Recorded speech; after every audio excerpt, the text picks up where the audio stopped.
व्यक्ति, वस्तु, पदार्थ, अनेक दृश्य, घटनाएं, पद, प्रतिष्ठा, सांसारिक अनुकूलताएं हमें प्राप्त हों, प्रतिकूलताएं हमारे पास न आए, इसलिए पदार्थों का संग किया। बहुत सांसारिकता के साथ है, इसलिए संसार का अभ्यास है हमारा अभ्यास बहिर्मुखी है, बाहर का अभ्यास है।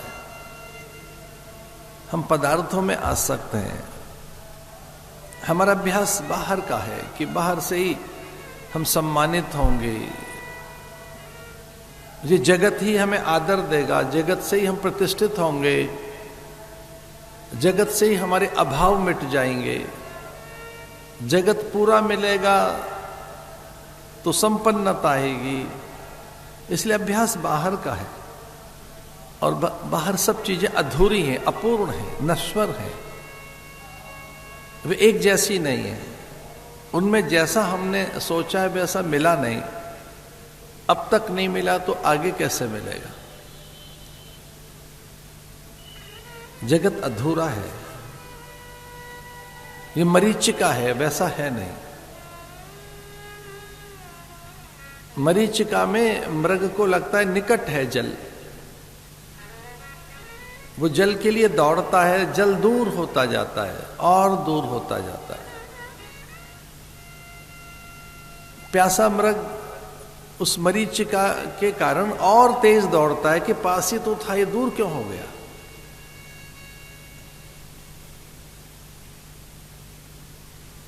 और वो जल नहीं होता है। ऐसे यहां सुख है नहीं, सुख की मरीचिका है यहां वैसा है नहीं जो हमने चाहा है। यहां सब पदार्थ नश्वर हैं, क्षणभंगुर हैं।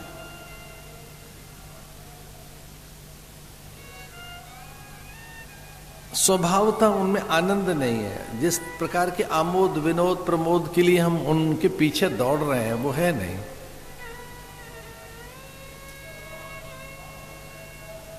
जिस सुख के आश्रय में हम उनके पीछे भाग रहे हैं,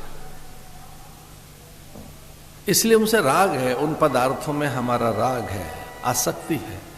सुखानुसायी राग, सुख की आशा में हम उन पदार्थों से राग कर बैठते हैं। राग का अर्थ है अटैचमेंट।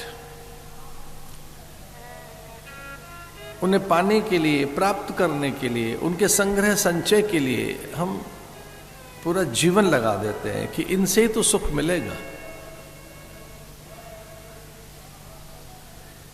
इसलिए आत्यांतिक दुख की निवृत्ति और सुख प्राप्ति के लिए प्रयत्न हैं सारे हमारे जीवन के सभी प्रयत्न, हमारे सारे प्रयास, हमारा अभ्यास, हमारी भाग दौड़, हमारी श्रम साधना और तो और हमारी सारी युक्ति और हमारे व्रत उपवास भी इसीलिए तो हैं कि सुखी हो जाए, मन कामना की पूर्ति हो जाए, मन वांछा जो है, जो मनोरथ है वो सिद्ध हो जाए। इसलिए तो देव आराधन है हमारा। हम देवताओं की आराधना किस लिए कर रहे हैं? मनोकामना के लिए, मन वांछा के लिए, मनोरथ सिद्ध हो जाए, दुख न रहे पास में। आत्यांतिक दुख की निवृत्ति और सुख प्राप्ति के लिए प्रयास है हमारे, पर वो सुख तो कभी हाथ लगता नहीं। कोई भी पदार्थ या ऐसा नहीं जो टिक कर रहता हो। दुखानुसायी द्वेष, तो जब पदार्थों से हमें सुख नहीं मिलता तो उनसे द्वेष भी होता है। और ऐसे ही राग द्वेष में, इस अविद्या के कारण ढकी चीजों में हम सत्य को पहचान नहीं पाते। वो एक बड़े आवरण में है। इसीलिए मल विक्षेप आवरण ध्वस्त होता है सद्गुरु सन्निधि में सत्संग। एक बड़ा पर्दा हटता है, एक बड़ा आवरण जिसमें हम ढके हैं वो दूर होता है। इसलिए सत्संग में सत्य अनावृत होता है। अनावृत, सत्य का अनावरण होता है। एक आवरण है जो हटता है, एक कोई पर्दा है जो दूर होता है। सत्य का अनावरण होता है। सत्य में है, आनंद में ही हम, लेकिन किसी अज्ञान के कारण हम आनंद से, अपने आनंद से हम दूर हैं। अपनी सत्ता से, अपने अस्तित्व से हम विलग हैं। गुरु अनुग्रह करते अनेक विधान से, मंत्र देकर, माने दीक्षा देकर, वैधि दीक्षा, सनातनी दीक्षा, स्पर्श दीक्षा, चाक्षुषी दीक्षा, ऐसे नेत्रों से भी मंत्र दे देते हैं, नेत्र से भी कृपा कर देते हैं, स्पर्श के द्वारा भी, स्वप्न के द्वारा भी, कि स्वप्न में भी कई बार वो साधक का कोई स्पर्श कर लेते हैं, संकल्प से भी।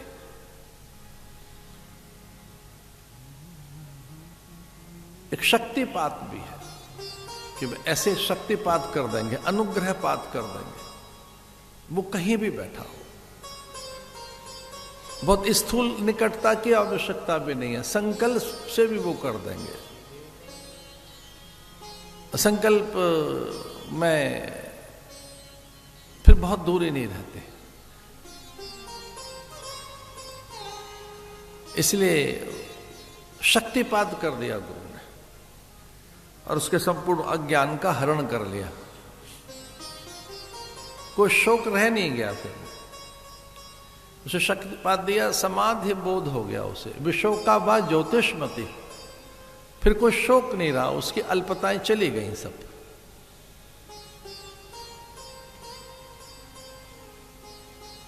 आपको बस विश्वास पूर्वक वहां समर्पित होना है, और जैसे ही आप में एक अनन्य भाव पैदा हुआ, शरणागति आप में आई, तो काम बन जाएगा। पहल आपकी तरफ से होनी चाहिए, आपकी ओर से। शरणागति है तो फिर काम बन जाएगा। अनन्य समर्पण, इसलिए भगवान कहते हैं मैया अर्पित मनोर्बुद्धि, मैया सक्त मना पार्थ, मामेकम शरणम ब्रज। एक बिना किसी शर्त के एक बार समर्पित होकर देखें।